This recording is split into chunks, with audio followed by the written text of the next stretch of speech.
Permanent hair removal at Anos. Flat 25% off. Call 970-389919.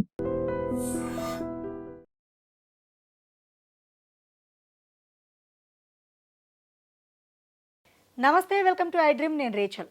బరువు తగ్గాలని ఎక్కువగా walking చేస్తూ ఉన్నారా? దానివల్ల నీ పెయిన్స్ వస్తున్నాయా? ఏం చేయాలో అర్థం కావట్లేదా? యంగ్స్టర్స్ కూడా వస్తుందా? ఇలాంటి సందేహాలు చాలా ఉన్నాయి కదా. మరి నీ పెయిన్ ఎందుకు వస్తుంది? అంతేకాదు, నీ పెయిన్ వస్తే ఎలాంటి జాగ్రత్తలు పాటించాలి? వెయిట్ లాస్కి నీ పెయిన్కి ఏంటి మేడం సంబంధం అనే కదా మీ డౌట్. ఎస్, అక్కడికే వస్తున్నాను. మరి ఈ డౌట్ని క్లారిఫై చేయడానికి మనతో పాటు ఉన్నారు డాక్టర్ భాను పూర్ణిమ గారు, ఫిజియోథెరపిస్ట్. వారితో మాట్లాడదాం. నమస్తే అండి. నమస్తే అండి. ఎస్, చాలామంది వెయిట్ లాస్ అవ్వాలని నడుస్తూ ఉండేవాళ్ళు కొంతమంది అయితే, కొంతమంది యంగ్స్టర్స్ యంగ్ ఏజ్లో నీ పెయిన్ని చూస్తూ ఉన్నారు. అసలు ఎందుకు వస్తుంది నీ పెయిన్? నీ పెయిన్ అంటే మనం చాలా మోకాలు అరిగిపోవడం అంటుంటాం, గుజ్జు తగ్గిపోవడం అంటాం. సో అంటే జనరల్గా నీ పెయిన్ గురించి మాట్లాడుకుందాము. ఒకప్పుడు ఏంటంటే 65 years తర్వాతే నీ పెయిన్స్ అనేవి చూసేవాళ్ళం. సో ఇప్పుడు ఎక్స్రేస్ చూస్తే ఏజ్ చెప్పగలిగేవాళ్ళం. సో ఈ ఎక్స్రే పలానా వ్యక్తికి ఇంత వయసు ఉండొచ్చు అని. ఇప్పుడు ఎక్స్రేస్కి వయసుకి అసలు చెప్పలేకపోతున్నాం. ఎందుకంటే 65 తర్వాత రావాల్సిన నీ పెయిన్స్ 25 అంతకంటే తక్కువలో కూడా చూసేస్తున్నాం. సో సాధారణంగా ఇంతకుముందు మన ఇళ్లల్లో ఇండియన్ టాయిలెట్స్ వాడేవాళ్ళం. అందరం కూర్చొని భోజనం చేయాలంటే కింద కూర్చొని భోజనం చేసేవాళ్ళం. సో మన మోకాలు అనేది కంప్లీట్గా యూజ్ అయ్యేది. సో పిల్లలు కింద కూర్చొని చదవాలి, స్కూల్స్లో కూడా కింద కూర్చొని బెంచ్ మీద పెట్టుకొని రాసుకోవడము, లేదంటే ట్యూషన్కి వెళ్ళినప్పుడు లేకపోతే ఇంట్లో చదవాలి అంటే పిల్లలు ఖచ్చితంగా కింద కూర్చొనే చదవాలి అనేది ఒక రూల్ లాగా ఉండేది. సో పూజ చేసేటప్పుడు ఖచ్చితంగా కింద కూర్చొనే మనం పూజ చేసేవాళ్ళం. సో మనం రోజులో ఏదో ఒక రకంగా మన నీ జాయింట్ అనేది కంప్లీట్గా ఉపయోగంలో ఉండేది. సో ఇప్పుడు స్కూల్ పిల్లలు ఎంతమంది కింద కూర్చొని భోజనం చేస్తున్నారు, ఆర్ మనం ఎంతమంది ఎన్ని రోజు కనీసము నెలకు ఒకసారైనా అందరం కింద కూర్చొని భోజనం చేస్తున్నామా? దేవుడికి పూజ చేసేటప్పుడు కింద కూర్చొని పూజ చేస్తున్నామా? సో అందరికీ అన్నిటికీ అన్ని సౌకర్యాలకి అలవాటు పడిపోయాం. టాయిలెట్స్ ఇంట్లో ఎక్కడ ఏ ఇంట్లోనే, ఇంతకుముందు ఇళ్లలో 2 bedroomలు ఉంటే ఒక బెడ్రూమ్లో వెస్ట్రన్ టాయిలెట్ ఉంటే ఇంకొక బెడ్రూమ్లో ఖచ్చితంగా ఒక ఇండియన్ టాయిలెట్ అనేది ఉండేది. ఇప్పుడు అసలు ఇండియన్ టాయిలెట్ అన్న కాన్సెప్టే చాలా తక్కువైపోయింది. సో ఇప్పుడు మనకి అసలు మన నీ జాయింట్ని కంప్లీట్గా ఉపయోగించాల్సిన అవసరం ఎక్కడుంది? భోజనం చేయట్లేదు, పూజ దగ్గర వాడట్లేదు, కింద దేనికి కూర్చోవట్లేదు, ప్రతిదానికి ఏమన్నా అట్లీస్ట్ ఏదైనా గ్యాదరింగ్స్ అయినా అట్లీస్ట్ ఏ యాక్టివిటీ కోసం కూడా అసలు కింద కూర్చోవడం అన్న కాన్సెప్టే లేదు. సో దాంతో ఏమైపోయిందంటే అది వాడకం లేక మజిల్స్ అన్ని స్టిఫ్ అయిపోయి దాని పని మజిల్స్ సరిగ్గా పనిచేయకపోవడం వల్ల జాయింట్ అనేది దగ్గరకు వచ్చేస్తుంది. దాంతో ఈ జాయింట్ పెయిన్స్ అనేవి చాలా ఎక్కువగా చూస్తున్నాం. ఓ, నీ పెయిన్స్ అందుకు వస్తుందా? అయితే ఇప్పుడు చాలామంది నీ పెయిన్స్ వచ్చిన వాళ్ళని పక్కకు పెడితే కొంతమందిలో గుజ్జు అరిగిపోతుంది, అట్లాంటి ప్రాబ్లమ్స్ ఫేస్ చేస్తున్న వాళ్ళు కూడా ఉన్నారు.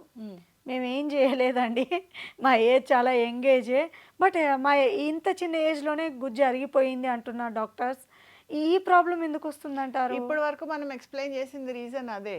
సో మనం వాడకపోయినా గుజ్జు తగ్గిపోతుంది. వాడకపోతే ఇప్పుడు బోన్ స్ట్రక్చర్ ఉందండి, మన బాడీలో బోన్స్ ఉంటాయి కదా, bone skeleton structure. So skeleton స్ట్రక్చర్ని ఏ బోన్ని ఏ ప్లేస్లో అక్కడ పెట్టాలి అనేది మజిల్ డిసైడ్ చేస్తుంది. సో 2 బోన్స్ని ఒక ప్లేస్లో ఉంచాలంటే దాని చుట్టూరు ఉన్న మజిల్స్ యాక్ట్ అవుతాయి. సో మజిల్స్ అనేవి ఎప్పుడు పనిచేస్తూ ఉంటేనే అవి హెల్తీగా ఉంటాయి, ఎలాస్టిసిటీ మెయింటైన్ అవుతుంది. సో ఎప్పుడైతే మజిల్స్కి పని ఉండదో, మజిల్స్ ఎప్పుడు లేజీగా అయిపోయి రెస్ట్ తీసుకోవాలని చూస్తూ ఉంటాయి. సో మజిల్స్ ఎప్పుడైతే వీక్ అవుతాయో ఆటోమేటిక్గా బోన్స్ 2 దగ్గరకు వస్తాయి. సో బోన్స్ ఎప్పుడైతే దగ్గరకు వస్తాయో దాన్నే మనం గుజ్జు అరిగిపోవడము, లేకపోతే స్పేస్ తగ్గిపోవడము, ఒకదానికొకటి రాసుకోవడం, ఇవన్నీ చూస్తాం. ఓ మై గాడ్ వ్యూయర్స్, ఏదో బలమైన ఫుడ్ తినకపోతేనే గుజ్జు అరిగిపోతుంది అనుకునే వాళ్ళం కదా. అది కాదు రీజన్. మజిల్స్ని ప్రాపర్గా యూజ్ చేయకపోయినా కూడా గుజ్జు తగ్గే ప్రాబ్లం ఉంది, నీ పెయిన్ వచ్చే ప్రాబ్లం ఇంకా ఎక్కువ ఉంది అంటున్నారు. భాను పూర్ణిమ గారు, ఇప్పుడు నీ పెయిన్ వచ్చిన వాళ్ళు ఏం చేయాలంటారు? మీరు అన్నట్టు ఇంతకుముందు ఒకప్పుడు పెద్దవాళ్ళు చూసేవాళ్ళం, ఇప్పుడు యంగ్స్టర్స్లో చూస్తున్నాము. అయితే వెయిట్ ఎక్కువగా ఉన్న వాళ్ళకి కూడా ఈ ప్రాబ్లం వస్తుంది. సో వాళ్ళు ఏం చేయాలి? వెయిట్ వెయిట్ ఎక్కువ ఉండడానికి నీ పెయిన్కి సంబంధం ఏంటంటే, మన బాడీ వెయిట్ మొత్తం క్యారీ చేసేది నీ నుంచే నేలకు అనేది టచ్ అవుతుంది. సో ఎప్పుడైతే దాని కెపాసిటీకి మించి అది వెయిట్ మొయ్యాల్సి వస్తుందో ఆటోమేటిక్గా నీ మీద ప్రెషర్ అనేది పడుతుంది. సో దాంతో కూడా ఈ మోకాలు నొప్పులు వచ్చే అవకాశం ఉంటుంది. సో ఇప్పుడు ఆల్రెడీ మోకాలు నొప్పులు వచ్చాయి, సో ఇప్పుడు ఏం చేయాలి? సో ఆల్రెడీ అరిగిపోయిన మోకాళ్ళు ఆర్ దగ్గరకు వచ్చిన బోన్స్ మ్యాజికల్గా ఏమీ మాయమైపోదండి. ఓకే, సో చాలామంది ఏం ఎక్స్పెక్ట్ చేస్తారంటే మెడిసిన్స్ తీసేసుకుంటేనో, లేకపోతే ఇంజెక్షన్స్ చేసుకుంటేనో, లేకపోతే సర్జరీలు చేసేసుకుంటేనో మ్యాజికల్గా నొప్పులు తగ్గిపోతాయి అనే ఎక్స్పెక్టేషన్స్లో ఉంటారు. సో అలా మ్యాజికల్గా ఏమీ జరిగిపోదు. వన్స్ మనకి మోకాలు నొప్పులు అంటూ వస్తే దాన్ని ఫర్దర్గా డ్యామేజ్ అవ్వకుండా మనం ఎట్లా ప్రివెంట్ చేయాలి? ఓకే, సో మోకాలు నొప్పుల్ని మనము డే టు డే యాక్టివిటీస్ మనల్ని ఎఫెక్ట్ చేయకుండా మనల్ని మనం ఎలా కాపాడుకోవాలి? సివియర్గా మోకాలు నొప్పులు మనల్ని వేధిస్తున్నప్పుడు మనం చేసే పనులు ఎలాగా మనం చిన్న చిన్న మోడిఫికేషన్స్ చేసుకోవాలి? సో ఎలాంటి జాగ్రత్తలు తీసుకోవాలి చూసుకొని స్ట్రెంగ్తన్ చేసుకోవాలి. ఇప్పుడు మనం మాట్లాడుకున్నాం కదా, మజిల్స్ ఎప్పుడైతే వీక్ అవుతాయో ఆటోమేటిక్గా పెయిన్ అనేది స్టార్ట్ అవుతుందని. సో ఆ మజిల్ని మనం ఎలా స్ట్రెంగ్తన్ చేసుకోవాలి? సో ఈ యాక్టివిటీస్ మీద మనం ఫోకస్ పెడితే మనం మన జాయింట్ని కాపాడుకోవచ్చు. అలా కాకుండా ఏదో మిరాకిల్ జరిగిపోతుంది, ఏదో చేసేస్తే ఏదో అయిపోతుంది అని దానికోసం ఆలోచించొద్దు. ఫస్ట్ ఓకే వచ్చింది మోకాలు నొప్పి, దీన్ని ఫస్ట్ ఎలా తగ్గించుకోవాలి, తగ్గించిన దాన్ని ఫస్ట్ పెరగకుండా ఎట్లా ఆపాలి, తర్వాత ఎట్లా తగ్గించుకోవాలి? సో ఈ రెండింటి మీద ఫోకస్ పెడితే మన జాయింట్ని మ్యాక్సిమం ఎంత ఎక్కువ రోజులు అంటే అన్ని ఎక్కువ రోజులు దాన్ని కాపాడవచ్చు. ఇప్పుడు ఆడవాళ్ళ విషయానికి వస్తే సర్టెన్ ఏజ్ వచ్చాక వెయిట్ లాస్ అవ్వడం అనేది చాలా వరకు తగ్గుదల ఉండకపోవచ్చు కొంతమందిలో. సో ఇలాంటి వాళ్ళకి నీ పెయిన్ వస్తే ఏం చేయాలి? ఇప్పుడు మీరు అంటున్నారు పెరగకుండా ఉండాలంటే ఏం చేయాలి, లేదంటే ఉన్నదాన్ని తగ్గించుకోవాలి ఆ పెయిన్ని అంటే ఏం చేయాలని ఇది ఒకసారి మా వ్యూవర్స్కి చెప్పండి, ఏం చేయాలి? సాధారణంగా ఆడవాళ్ళలో ఒక సర్టెన్ ఏజ్ తర్వాత డిఫరెంట్ కారణాల వల్ల కావచ్చు, అంటే థైరాయిడ్ ప్రాబ్లం ఉండొచ్చు, లేకపోతే ఇంకేదైనా హార్మోనల్ ఇంబ్యాలెన్సెస్ వల్ల అవ్వచ్చు, లేదంటే సహజంగా జెనెటిక్గానే కొంచెం వెయిట్ ఎక్కువ ఉండొచ్చు. సో ఫస్ట్ మోకాలు నొప్పి అనగానే ఒక 20 కిలోలు తగ్గండి, ఒక 30 కిలోలు తగ్గండి అనేస్తారు. ఫస్ట్ 20 కిలోలు 30 కిలోలు అనగానే వీళ్ళకి హార్ట్ అటాక్ వచ్చేస్తుంది. సో ఒక సర్టెన్ ఏజ్ తర్వాత మహిళల్లో సాధారణంగా వెయిట్ తగ్గడం అనేది చాలా కష్టంగా మారచ్చు. సో అలా కాకుండా వీళ్ళు ఏం చేయొచ్చు అంటే టార్గెట్ పెట్టుకోండి. 20 కిలోలు 30 కిలోలు కాకుండా ఫస్ట్ ఒక 2 కిలోలు తగ్గొచ్చు. సో 2 కిలోలు, ఆ 2 కిలోల నుంచి ఇంకొక 2 కిలోలు, ఆహారంలో మార్పులు ఆర్ లైఫ్ స్టైల్లో మార్పులు, కొంచెం వాకింగ్ చేయడం. ఇప్పుడు చాలామంది అడిగే సమస్య ఆర్ క్వశ్చన్ ఏంటంటే, ఆల్రెడీ మా మోకాలు అరిగిపోయాయండి, ఇంకా నడిస్తే ఇంకా ఎక్కువ అరిగిపోతాయి కదా, మేము వాడి ఉన్నాము అందుకే అరిగిపోయింది.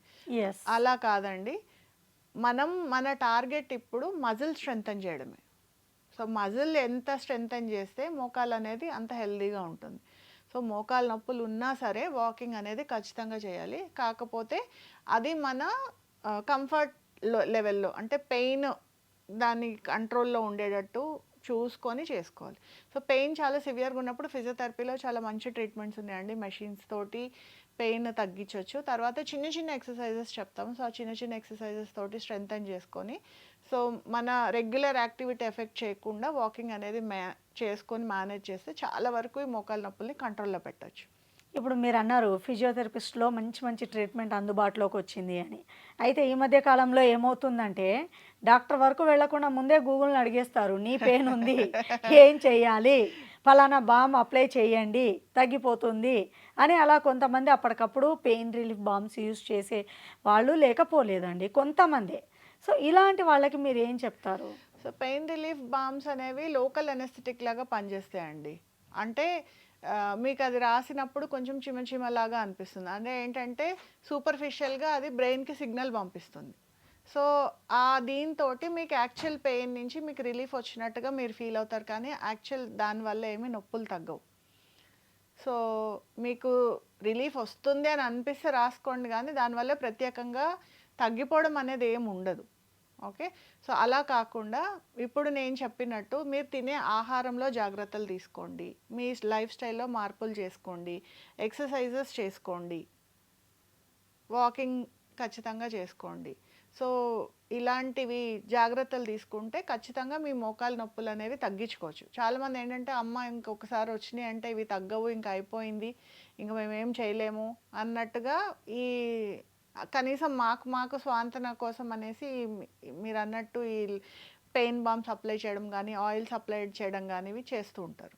సో, అలా కాకుండా ఈ నేను చెప్పిన జాగ్రత్తలు తీసుకుంటే చాలా మటుకు తగ్గించుకోవచ్చు. ఇప్పుడు అసలే మాకు బీపీ ఉంది, షుగర్ ఉంది, మోకాళ్ళు అరిగిపోయింది అని చాలామంది బాధపడుతుంటారండి. అవునండి. అట్లాంటి వాళ్ళకి ఏం చెప్తారు మీరు? బీపీ, షుగర్ అంటే అవి సిస్టర్స్ లాంటివండి. ఒకటి ఉంటే ఒకటి దాని వెనకాల ఇంకొకటి వస్తుంది. వన్స్ అవి వచ్చాయి అంటే దాని మెడికేషన్ ఖచ్చితంగా వేసుకోవాల్సిందే. సో, జాగ్రత్తలు తీసుకొని దానికి తగ్గ ఆహార నియమాలు కానీ, మీరు మెడికేషన్ ప్రాపర్‌గా వేసుకొని, మీకు షుగర్‌కి కూడా వాకింగ్ అనేది చాలా ఇంపార్టెంట్ రెగ్యులేట్ చేయడం కోసం. బీపీకి కూడా వాకింగ్ అనేది ఆ బీపీ రెగ్యులేట్ చేయడానికి చాలా హెల్ప్ అవుతుంది. సో, ఖచ్చితంగా మీరు ఏదో ఒక ఫిజికల్ యాక్టివిటీ అనేది మీ రోజువారీ దినచర్యలో భాగంగా చేసుకుంటే ఖచ్చితంగా దీని నుంచి బయటపడతారు. రైట్. యాజ్ ఏ ఫిజియోథెరపిస్ట్‌గా చాలా మంచి వాల్యుబుల్ సజెషన్ ఇచ్చారు. థ్యాంక్ యూ సో మచ్ అండి.